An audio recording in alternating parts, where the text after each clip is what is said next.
Okay.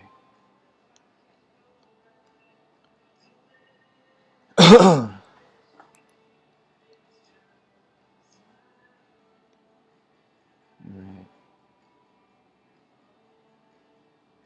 Yep. Okay. The mic is working. Okay. Sorry, guys. Anybody who's watching this, I'm figuring out YouTube. YouTube is now changing the way you live stream. Before, I could just push a button and I would stream live. Looks like now I have to go through an encoder, and I'm using a software called OBS to do it through. So I'm streaming live right now. It looks um, like I don't know if it's really working or not. So this is just a test run, really quick, just to see if I'm actually live and if it's actually working. I don't see any comments coming in, but let's see. We'll just see because my plan is to. I got to get going. It's 6:30 right now, my time, Eastern time, and I'm gonna go ahead and get my dogs on a walk, feed them. I got to stop by and get some dog food as well. I think today I'm gonna use it as a rest day. I'm not gonna go to the gym tonight. Lee, awesome, Lee. You're like, okay, perfect. Melly D and Lee Raleigh. I can see and hear you. Perfect. Okay, so now that I know it's working, um, I'm gonna go ahead and get going now. And I just wanted to announce, let everyone know that I wanted to talk about branding because I think that's gonna help the most in helping groomers really establish their business and get it to where they have a steady clientele of people who actually are on board that believe in what you believe and your beliefs and what you care about, they match, right? And then now you're doing business with clients who you enjoy doing business with, right? And they really value your work. But how do you find them? Because there's a dog grooming shop on every corner, it seems like. Even when I was going to the groomer dinner, I passed like two or three dog grooming shops on my way to the, Georgia groomers get together.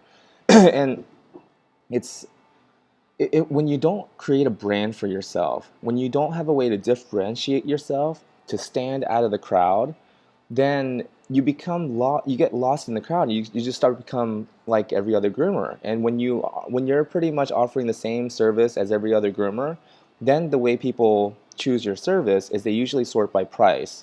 And you don't want to get the clients who are sorting by price because then you're never really going to charge enough to where um, you feel like you're doing meaningful work that is valuable not only to your clients but yourself as well. You go home feeling great, and you feel safe and secure in your business, knowing that you don't have to constantly hustle and find that next new client. You know, so I wanted to just announce that I'm gonna try to make it back here tonight at 10:30. I'm gonna use that conference room and use the webcam over there, and that way I'll have the whiteboard. Oh, you know what? Reminds me, the markers for the whiteboard, they don't really write clearly. So while I'm out getting dog food, I'll also stop by and get some markers so I can actually write on the whiteboard and people will see it. And I want to share some ideas, not only from here, from this new book that I got from Josh's shop, Be a $100,000 Hair Cutter, but ideas that I've learned from Seth Godin, who is like the expert guru marketer. I mean, he's written 18 best-selling books on marketing, and one is called All Marketers Are Liars, and another one is called This Is Marketing. Another one is called Why Marketing is Too Important to Leave to the Marketers, and things like that, and How to Create a Brand. Linchpin is a great book by Seth Godin. But yeah, I just want to share valuable ideas, not only from what's already out there on social media and on the internet, but ideas that were shared with me privately from my own clients who do run successful businesses. And it's invaluable information. It's it's totally revolutionized. It totally changed the way I looked at my business and how I run my business, and it's actually changed my life. So let's see here. Sheila Brown, hello June. It is so good to finally catch one of your shows. Appear in hot or humid Canada. Oh man, it's hot and humid here too. And let me tell you guys, do yourself a favor. Do not watch that documentary on Netflix called Decoding the Weather Machine. It's about climate change. Do yourself a favor. For the love of God, don't watch it. Oh my God. I was like, I was glued to the screen. And it just, I was like, oh my goodness. Like, it, it's basically bottom line, eat up, drink up, have fun. We don't have much time left. I'm kidding, but it's fascinating about climate change and how the weather. Anyways, I don't want to get this. I don't want to get distracted. Go on a different rant about that. Um, Go Groomer says, "Hi June, we'll try to be there tonight." Oh, thank you so much. But yeah, and here's the thing about branding. Even if you're working at someone's shop, you can still have your own brand. You are your own brand, whether you're in business for yourself or not. Look at Michael Jordan. He was playing for the Chicago Bulls. He didn't have his own basketball team. It wasn't Jordan's team, the Chicago Jordans, you know? It was the Chicago Bulls. But the whole time while he was playing, and actually he was an employee, right? He was under contract for the Chicago Bulls. Even though he was playing for the Chicago Bulls, he was his own brand and Air Jordans. So we can take inspiration from that. And a lot of sports stars, the team is not called, you know, Chicago Jordans, but Michael Jordan was his own brand. When we saw the name Michael Jordan, especially on his shoes, Air Jordans, it causes you to feel something inside, right? What do your clients feel when they hear your name, right? And so that's what I want to talk about. That way, the people who are bringing their dogs to you, they're not the people who found you by sorting by price. They're not looking for the cheapest groomer out there, and they're not looking for just something that they could. You're not getting the clients who shop, are shop jumpers. They could care less who you are and how you groom and what you stand for, what you believe. They could care less. They just want to drop their dog off, pick them up, quick as possible for as cheap as possible. You don't want those kind of clients. But the reason why you're getting those kind of clients and you feel unappreciated and you feel worn down and exhausted and drained at the end of the day is because you're not working with the right type of clients who make you feel so appreciated and energized. And at the end of the day, you literally have a hard time sleeping at night because you feel so wonderful about the work that you did and for the people who you did the work for.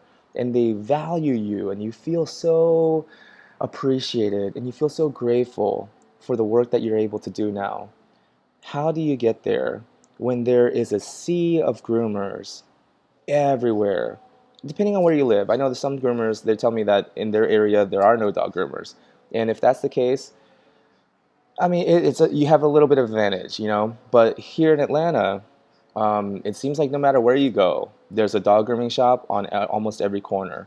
There's also people who do mobile. I see dog mobile vans all the time. So how do you set yourself apart? How do you attract the right type of client, the type of client that you actually want to do business with? And they're looking for you too. The type of client that you want, they actually want you too, but they can't find you because you're lost in the big crowd of all these groomers. So what can you do to actually stand out of the crowd, right? So that the people who want to find you are able to find you, right? And that's why I really suggest getting on social media, making YouTube videos, getting on Instagram, so Facebook. And the thing is, the type of videos that you want to put on your business page, and you want to make sure it's separate from your personal. Personal and business should be separate, right? Because on my personal page, it gets a little weird. But on my business pages and on my business social media, I always try to keep it, um, you know, so that it reflects my brand. It reflects what the image and the feeling that I want people to get when they see the name June the Groomer, you know? And each post that I make is like putting another billboard out on the internet highway, right? So when people are cruising the internet highway and they're looking for, a place to eat or something, and they see a big billboard that says, um, you know, Southern barbecue, the best barbecue in town. And if that's what they're craving, they'll say, look at that. In 2 exits from here, there's a barbecue place, and that's what we're looking for.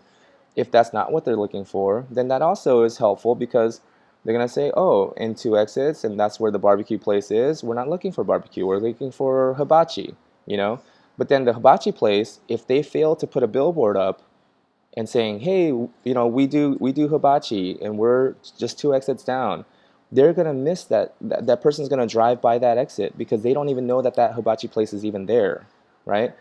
So it's about putting billboards up on the internet highway so that people who are browsing the internet highway looking for a place to take their dog to get groomed, but they're looking for something specific. They're looking for someone who does it this way or that way, you know? You put that post up there so that the billboard says, if you're looking for someone who cares about your dog, a gentle groomer, takes our time, we're off this exit, here's where we are. Now the person who says, wow, that's the type of groomer I was looking for. Maybe they had a bad experience somewhere, and they're like, that's the type of groomer that I've been looking for. I'm so glad they put that billboard up there because now I know to get off this exit. You know, that's kind of what marketing is and branding, so that you understand what your business, what you stand for, and how to make it clear in the marketing that you do. And marketing and advertising are two different things. Advertising is asking for the sale. I gotta wrap this up. I gotta go. Advertising is asking for the sale. Is a call to action. So here's an example. It's summertime right now. Hey, the holidays are coming up. Summer holidays or vacation. It's hot out there.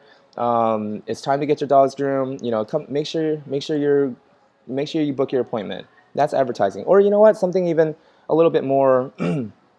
That could be a little bit of both. How about this? Hey, summertime's here. We're getting super busy. Make sure you get your dog. Make sure you get your appointment in today, right? That's advertising. It's asking for them to do something, right? Marketing is different. Marketing is, it's summertime, and if the heat may be affecting your dog, make sure you comb and brush them thoroughly on a regular basis to remove some of the excess dead coat and dander so your dog stays cooler in the summer. Boom. There's no call to action, there's nothing. It's just helpful advice on how to care for their dog that's grooming related. That would be marketing. So marketing is telling your story. Marketing is anything that explains to people why you care, that shows them that you care, and tells them why your business exists. It's helpful, it's informative, it's generous. That's marketing. Advertising is, it's summertime. Make sure shorter hair keeps your dog cooler. Make sure you get your dog's appointment in today, or call and schedule your dog's appointment. Anything, or even a post like, let's just say that same post. It's summertime. The summer heat can have an effect on your dogs. Make sure you brush and comb your dog regularly to remove some of those extra layers and help your dog stay cool in the summer. I would love it if you share this post. Make sure to subscribe to our channel. Make sure you like our page. That's still advertising, because at the end you ask them to do something for you. That's advertising. Marketing is generous in nature, and it tells your story. It tells the story of your brand. It tells the story of who you are. That's marketing. And Gary Vee, like him or not, I know he's a little rough around the edges, and there's a lot of profanity, but Gary Vee made a very excellent point in his book, Jab Jab. I think it's jab, jab, jab, left, right hook. So the jabs are the marketing. It's like the free content, the helpful information, things that help people understand why you care so much and why you're in business. Those are the jabs. The right hook is the asking for the sale. Is that call to action. And he's saying you want to jab much more than you do the right hook. So anytime you're going to ask someone to share your post, share your page, like your channel, or like your stuff, anything that's a call to action, you want to do that less. Like he has that jab, jab, jab, right hook, so a 3-to-1 ratio. So for every 3 posts that you make that's generous, that doesn't ask the viewer to do anything for you, it's just helpful information that gives them an idea of who you are and why your business exists, why you care so much. That's the jabs. The right hook would be, Um, I don't know. Hey, I'm gonna be doing a workshop, in October. I'm not. I'm just for example. Hey, I have a workshop coming up in October where I'm gonna share lots of helpful information. Love it if you sign up. That would be the right hook. But the right hook happens after the few jabs. For me, I feel like, you know, it should be jab, jab, jab, jab, jab, jab, jab, jab, jab, jab, jab, jab, jab, and then every once in a while, right hook. Because yeah, it's like you don't want to advertise too much. You don't want to ask for the sale too much because then it starts to look desperate. And um, yeah, it's interesting because when you have your hand out and you look desperate and you look like you need it, people don't really want to give it to you. Isn't that strange? But when it seems like you don't really need it, and you can be you'll be just fine without them, and you're just happy just to help. People want to bring in your business. They want to support. It's interesting how human psychology works like that. Um, Sheila Brown Bowen says, "Thanks for reaffirming about the pricing. I do value doing my dogs one-on-one. Awesome. Go Groomer. Thanks, June. Hope to catch you later. Awesome. Thank you guys. I'm gonna go ahead and end this stream, and I'm gonna go and do all my stuff, get some markers for the whiteboard, and I'll see you back here around 10:30 ish. I don't want to make a promise I can't keep. I'm gonna do my best though to get back here and start the stream at 10:30 p.m. Right now it's 6:50 p.m. I'm on Eastern Standard Time, just to give everybody a reference. So in about 3.5 hours, let's meet back here. See you guys. Oh.